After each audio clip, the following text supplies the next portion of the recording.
Tu as cet état d'esprit, mais comment l'as-tu acquis?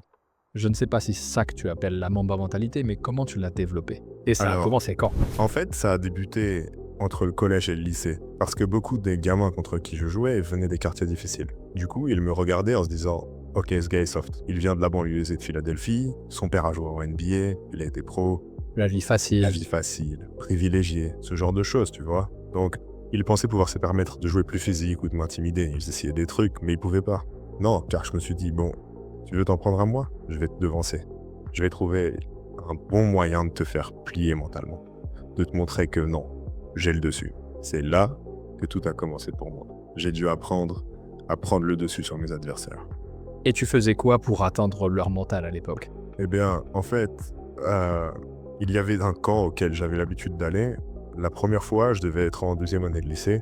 Un truc que je faisais, pendant que tout le monde était à la cafétéria, à manger, à discuter, je retournais au gymnase. Je retournais au gymnase. Et ils me voyaient y retourner. Et là, ils étaient un peu coincés parce qu'ils voulaient pas passer pour des suiveurs. Mais d'un autre côté, ils voyaient que je bossais, que je me levais tôt, que je faisais toutes ces choses. Et c'était ma façon de leur prouver, oui, je viens peut-être d'une banlieue aisée, mais t'en feras jamais autant que moi. Waouh! Et mentalement, je suis bien plus solide. Tu faisais quoi pour faire monter le niveau de tes coéquipiers? Une chose que j'ai apprise, c'est comment tirer le meilleur de mes coéquipiers. Ouais. Et la plupart des gens pensent que c'est simple. Fais-leur des passes. Ouais, mais on fait pas progresser des gars comme ça, il faut influencer leur comportement. Comment tu fais ça? Eh bien, en fait, je disais aux gars, on a 2 matchs d'affilée. Je me fiche qu'on soit à Miami et je me fiche qu'on joue dans une ville comme Chicago. Ne sortez pas et reposez-vous. Et 2 matchs consécutifs? 2 matchs consécutifs, Ok. c'est ça. On joue lundi et mardi, par exemple. Les gars n'écoutent pas. C'est clair. Alors, il m'est arrivé de dire, je sors avec vous. On y va ensemble. Sérieux? Je vais boire avec vous, ok? Mais demain matin, je tape à vos portes à 5 heures. Let's go. Ils s'y attendaient pas. Mais on va où? Je traîne avec vous, vous allez traîner avec moi. Waouh! Ça marche comme ça, on y va. On se retrouve à la salle, on s'entraîne, tu vois. On prend le bus, entraînement collectif, et on joue le soir. Et ils sont morts? Ils sont morts, ils ont compris la leçon. Non. Bien reçu. Terrasser une bonne fois pour toutes? Écoutez, si vous voulez faire ça, allez-y. Mais ne laissez pas ça compromettre notre objectif. Ouais. Ce pourquoi vous êtes là, ce pourquoi nous sommes tous là à la base. Ouais. Tu vois? Si on veut gagner un championnat, il faut une mentalité de champion, C'est une ça. éthique de travail. C'est ça. Donc il faut leur montrer que Kobe peut sortir et il a encore l'énergie de se lever et bosser. Alors soit j'assume et je mets la même énergie, soit je vais me coucher tôt. Est-ce que tu as d'autres conseils en termes de leadership? Je pense qu'il faut savoir écouter et aussi faire attention à ce que tes collègues ou coéquipiers disent. Et quelles sont les choses qui les boostent, les choses qui les motivent, ce qui les fait réagir. Une de mes anecdotes favorites, Pao déteste quand je raconte cette histoire. Il déteste. On avait perdu contre les Celtics en finale. Et c'était une série physique, ils nous avaient bougé. Ouais. Et c'était aussi l'année des Jeux Olympiques. Je le retrouve car on affronte l'Espagne en finale. Et on les a battus. Ouais. Après ça, on se retrouve au camp d'entraînement. Et Pao débarque pour le premier jour du camp. J'avais pendu ma médaille d'or à son casier. Oh non. Et lui, en fait, la chose qui importe le plus au monde pour lui, c'est son pays. Bien sûr. Ça représente tout pour lui. Donc ça l'a rendu complètement fou. Je lui ai dit, Pao, écoute, il était genre, t'es un... Écoute, Pao, tu as perdu contre les Celtics, tu as perdu contre nous en finale des Jeux. Faisons en sorte que tu ne perds pas 3 fois. Waouh. Ok? Gagnons cette année. Voilà l'histoire. Et il est vraiment monté d'un cran? Eh bien, tu sais, Pao est un vrai phénomène à la base. Il fallait juste qu'il monte d'un niveau physiquement. Ouais. C'est là qu'on avait besoin de lui, il l'a fait et on a gagné le championnat 2 fois de suite. Mon gars. Ouais. Quand as-tu appris qu'il était important de comprendre qui sont tes coéquipiers, quels sont leurs goûts, qu'est-ce qu'ils n'aiment pas? Est-ce que c'était au lycée ou plus tard? Non, en fait, j'ai appris ça de fil. Il y a eu une période en 2003 où chaque absent, il était blessé. Et Phil m'a appelé dans son bureau et m'a dit « Ok, on a vraiment besoin que tu montes en régime, que tu scores pour nous permettre de gagner. » Donc, je l'ai fait et j'ai fini par faire, je crois, une série de 9 matchs à plus de 40 points. 9 d'affilée. Oui, d'affilée. Et puis chaque revient, dernier 8e match de cette série. Et là, Phil m'appelle à nouveau et me dit « Kobe, ok, j'ai besoin que tu ralentisses. » Je suis genre « Pourquoi? On gagne pourtant, je comprends pas. » Parce que notre objectif est de gagner un titre. Et on peut passer la conférence Ouest avec toi qui joues comme ça. Mais à l'Est, il faudra les dominer à l'intérieur, avec chaque au poste. Mais si tu continues comme ça, on va perdre chaque. On va le perdre. Sa motivation, son enthousiasme. Ce qui l'anime, tu vois, donc tu dois lever le pied pour que chaque soit au top en jeu. Et là, je l'ai regardé genre, ce type est vraiment malin, mon gars. Très intelligent. Ouais, très intelligent. Alors j'ai ralenti. Qu'est-ce que tu as entendu étant enfant qui résonne vraiment en toi? Ou un livre? Ou un film qui te fait dire ça, c'est moi? Bonne question. Il y a beaucoup de films, mais il y a une citation de l'un de mes profs d'anglais à Lower Merion qui s'appelait Monsieur Fisk. Une super citation qui disait « Repose-toi à la fin, pas au milieu ». Et c'est quelque chose que j'ai toujours suivi. Tu sais, je vais pas me reposer, je vais continuer à avancer. Il y a plein de réponses que je n'ai pas, et même des questions que je n'ai pas. Mais je vais continuer, je vais avancer, et je finirai par comprendre au fur et à mesure. Et de cette manière, tu continues à construire. Donc j'essaie de vivre selon ce principe. Repose-toi à la fin. Repose-toi à la fin. Que ressens-tu dans la défaite? C'est excitant. Pourquoi c'est excitant? Parce que ça signifie que tu as différents axes d'amélioration. Ça te permet de comprendre des choses que tu vas pouvoir exploiter. Ça met également en avant certains points faibles que tu devras corriger. C'est pour ça que c'est excitant, je veux dire. C'est clair que perdre, ça craint. Mais en même temps, tu y trouves des réponses. Si tu regardes... Tu obtiens probablement plus d'informations dans la défaite que dans la victoire. Ouais, enfin, les réponses sont là aussi quand tu gagnes. Il suffit de les chercher. Ouais. Donc c'est un processus continu. C'est excitant de gagner, c'est excitant de perdre, parce que le processus doit être exactement le même. Que vous gagnez ou que vous perdiez. Tu t'y replonges, t'analyses et tu vois ce que tu aurais pu faire mieux. Tu vois aussi ce que tu as bien fait, ce qui a marché. Tu vois pourquoi ça a marché, comment ça marche, comment faire pour le reproduire. Et le plus dur, en fait, c'est d'y faire face. C'est vraiment un gros défi. Tu commets des erreurs durant un match. Tu dois faire le sale boulot et regarder ce match. Et étudier ce match. Pour ne pas répéter ces erreurs encore et encore. Juste parce que tu n'as pas eu le courage d'y faire face. Donc, tu dois le regarder, tu dois y faire face, tire-en une leçon. Et ça ne veut pas dire que tu gagneras la fois d'après, mais au moins tu te donnes une meilleure chance. Ouais. Et quelle était ta routine ou rituel après chaque match? Tu regardais quasiment tous les matchs ou quelques-uns? Tous. Chaque match? Chaque match. Tout le match? Tout le match. C'est Donc, pas vrai. En fait, j'ai commencé à faire ça quand Phil Jackson est arrivé chez les Lakers.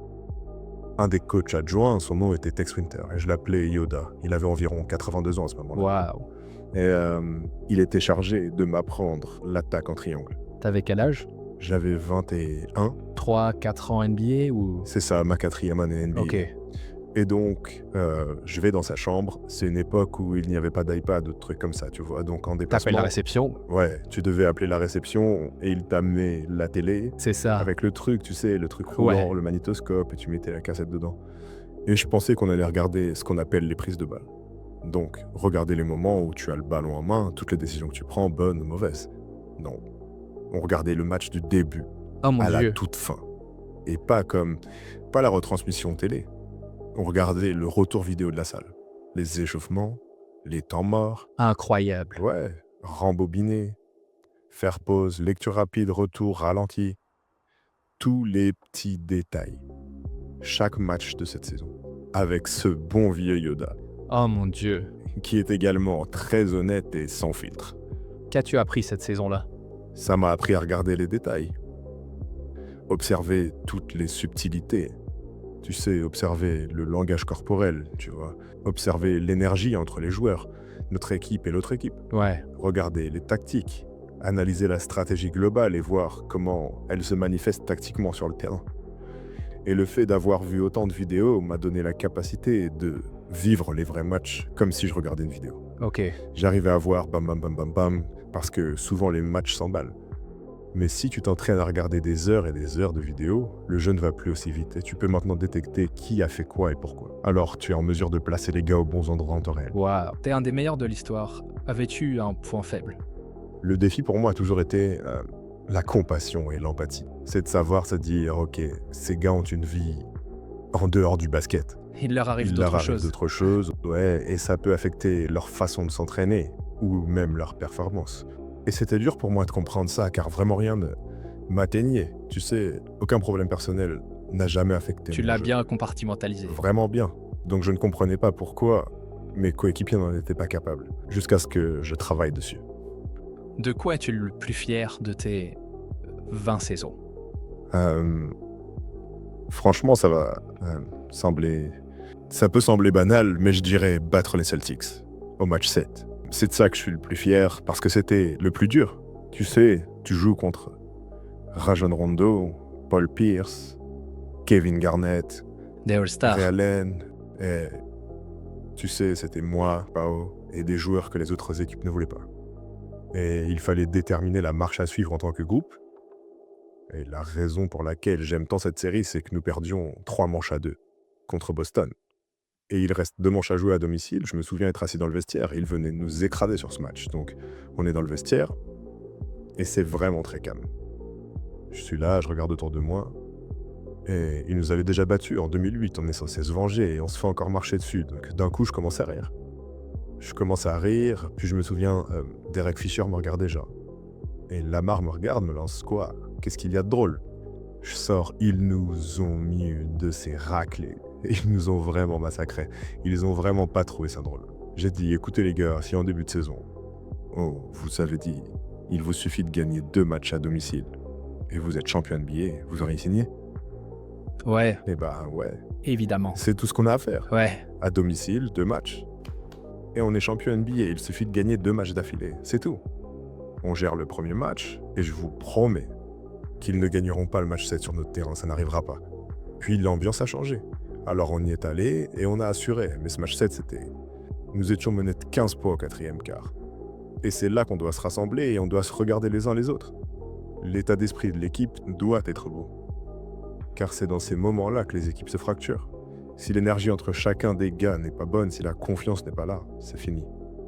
Et on a su trouver les ressources collectivement. Ensemble, on a pu redresser la barre. waouh. Et je ne jouais pas bien du tout, mes tirs ne rentraient pas du tout. Et mes coéquipiers, T'ont supporté et ont élevé leur niveau. ouais, Ouais, waouh. Comment est-ce que tu définirais l'amour? je décrirais l'amour comme le bonheur, je le décrirais comme un très beau voyage. Tu sais, ça a ses hauts et ses bas. Que ce soit dans le mariage ou dans la carrière. Tu sais, rien n'est jamais parfait. Mais grâce à l'amour, tu continues à persévérer et à surmonter, à avancer. Et dans la tempête, une belle éclaircie apparaît. Inévitablement, une autre tempête arrive. Devine quoi? Tu traverses aussi celle-là. Donc je pense que l'amour est la détermination et la persévérance pour traverser les bons et les mauvais moments avec la personne ou la chose que tu aimes vraiment. La dernière question est quelle est ta définition de la grandeur? Je pense que la définition de la grandeur, c'est de vraiment inspirer les gens autour de toi. Ouais, je crois que c'est ça la grandeur. Que ça devrait être ça. C'est pas quelque chose qui naît et meurt avec une personne. C'est comment tu peux inspirer quelqu'un pour qu'ensuite il inspire quelqu'un d'autre qui à son tour inspire quelqu'un d'autre. C'est comme ça que tu crées quelque chose qui perdurera jamais. Ouais. Et je pense que c'est notre défi en tant qu'humain. C'est de comprendre comment notre histoire peut impacter les autres et les motiver à créer leur propre grandeur.